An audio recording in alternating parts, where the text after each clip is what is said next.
The antidote to disillusionment is not re-illusionment. It's not going back to a simpler, less informed version of belief. You can't unknow what you know.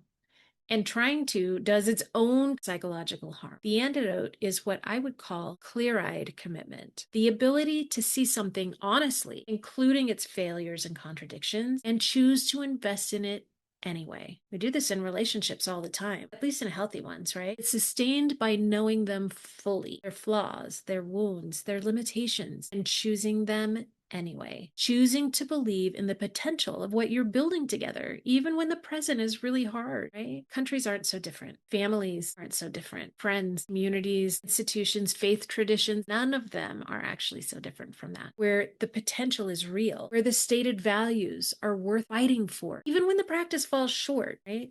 That, I would argue, is the healthiest place to stand. It also, not coincidentally, does something very specific for our nervous system. Having a sense of agency, believing that your presence matters, that your actions have impact, that you're not simply a passive recipient of whatever the systems do to you, right? Good or bad. This is one of the most powerful regulators of the threat response. So find a way to be in active, clear-eyed relationship with the things that are bigger than yourself, your community, your country, your shared human story. So let's make this practical because I never want to leave you with insight without a path forward. If you're carrying disillusionment right now, in any of the areas that I've talked about today, here are some things that actually help.